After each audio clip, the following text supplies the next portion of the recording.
আচলতে যিকোনো যেতিয়া বিষাদ আহে সমাজলৈ, বিষাদ যেতিয়া নামি আহে, আমাৰ অসমীয়া মানুহৰ এটা পৰম্পৰা যে সহায় কৰে।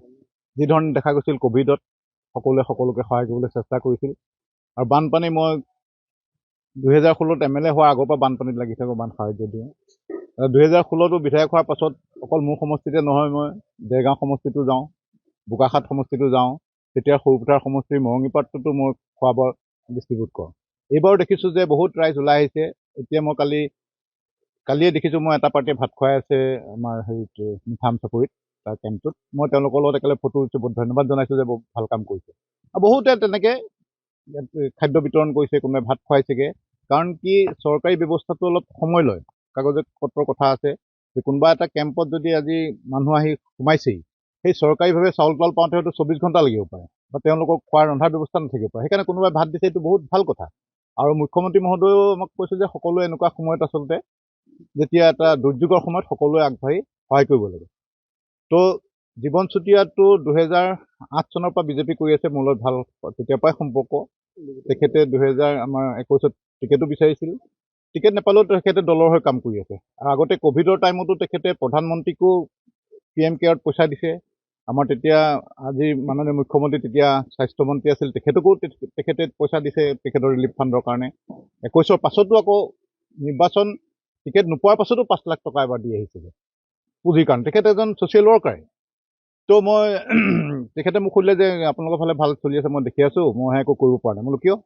বোলে মই সেইদিনা বস্তু বাহানি দিছিলোঁ আৰু ফেচবুকত পষ্ট দিলোঁ, মোক চাৰ্কল অফিচাৰে ফোন কৰিছে যে তই ফেচবুক পষ্টটো ডিলেট কৰ।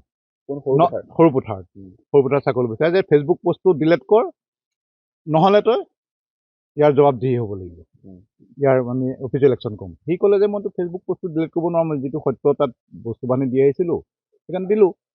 ডিলেট নকৰিলে, সেইকাৰণে এখন নটিচ পঠাই দিছে তাত। কিছুমান আইন কানুন থাকে, কিন্তু সেইবিলাক সুপ্ত হৈ থাকে। আজি চবতে বেন কৰিব পাৰিব নি যে সাহায্য দিয়া নিষেধ বুলি ক'লেতো মানুহ সকলো ৰখি যাব। কাৰণ বহুতৰ এটা মায়া উপদেশনা, এইখিনি ভোকাটোৰ মানুহৰ মুখত ভাত দিয়াটো, সেইটো কোনো আইনে বাধা দিব নোৱাৰে। ক'ৰ পুৰণিকলীয়া আইন কোনেও নাজানে, চবতে দিয়ে, য'তে ত'তে। এতিয়া মোৰ তাত প্ৰত্যেকটো কেম্পতে কালি কোনোবা মই কৈছোঁ যে এইপিনে ভাতটো তোমালোকে খুৱাই দিছোঁ, মোৰ কেম্প বেছি হৈছে। সেইটো আৰু মোৰ নিজৰ নামৰ কাৰণে কৰা নাই নহয়, সেইটো মোৰ এটা দুৰ্যোগৰ সময় মনে কয়। এতিয়া কালি খুমটাই চুমটাই এইফালে বেলেগেই খুৱাইছেগৈ, মই কৈছোঁ খবৰ লৈ আছোঁ যে আমুক কেম্পটো পালেগৈ নে, তাত এটা কেম্প আছে, তাততো মোৰ নাম হ'বলৈ খোজা নাই। সেইকাৰণে তেতিয়া ইয়াক ক'লোঁ যে তোৰ নটিচখন পঠাইছে, মনটো বেয়া লাগিল। মই সেইকাৰণে ছ'চিয়েল মিডিয়াত দিছোঁ।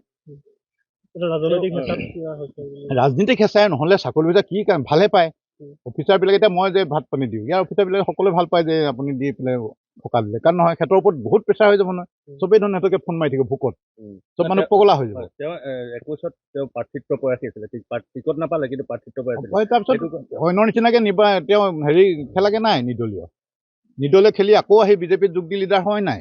তেখেতে টিকেট নাপালেও তেখেতে কৈছোঁ নহয়, টিকেট নোপোৱাৰ পাছত তেখেতে 5 লাখ টকা মুখ্যমন্ত্ৰী মহোদয়ৰ হাতত এটা CM ৰিলিফ ফাণ্ডত পইচা দি আহিছিলে। তেখেতৰতো চমক সৃষ্টিকাৰী কাৰ্য নহয় এইটো, তেখেতৰ একো চমৎকাৰ। তেওঁতো এজন ঠাণ্ডা মুণ্ডা মানুহ, দেখিলে আপোনাৰ গম পাব। নটিচ পাইতো চুপচাপ বহি আছিল, মোক ক'লতহে মই এখন কাগজখন আনি পেলাই হেৰি কৰিছোঁ। আৰু সকলোৱে কৈছে তেখেতে ক'ভিডৰ সময়তো কালি কোনোবা এটা মোৰ পষ্টত লিখিছে যে গোটেই মৰঙীত চবতে ক'ভিডৰ সময়ত তেওঁ ৰিলিফ দিছিলে। মানে এইটো বিজেপি কৰ্মীৰে এইটো অৱস্থা, বিজেপি চৰকাৰ আছে, বিজেপি কৰ্মীৰে এইটো অৱস্থা। এইটো ৰাজনৈতিক কথা, কাৰণ তাততো আৰু অইনেও দিছে বোলে, অইন কেইবাটাও সংগঠন দিছে, সিহঁতৰ ওপৰত তেতিয়া চৌকছ কৰিছে নাই, সেইটোৱে কথা।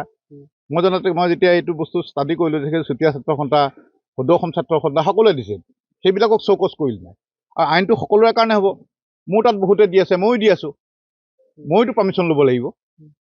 আমিতো আইনৰ উৰ্ধত নহয়। মোলৈ নটিচখনতো এতিয়ালৈকে অহা নাই যে কেলৈ খাদ্য বিলাই ফুৰিছে।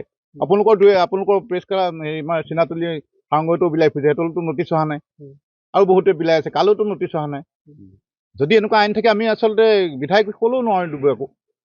আৰু এটা কথা, আপোনাৰ যেতিয়া ককাই ভাই বন্ধু, দ্বিতীয়তে এজন মানুহ নদীত প্ৰশাসন এতিয়া এই সময়ত কোনে বাৰু প্ৰশাসনৰ মানুহ বানপানীত দৌৰি ফুৰিছে, কোনে গৈ কাগজখন লৈ চাকৰিৰ ভিতৰত থিয় হৈ থাকিব, দিব, ফাইলত পৰিব, দুদিনৰ পাছত পাৰ্মিশ্যন দিব, তেতিয়ালৈ মানুহখিনিয়ে।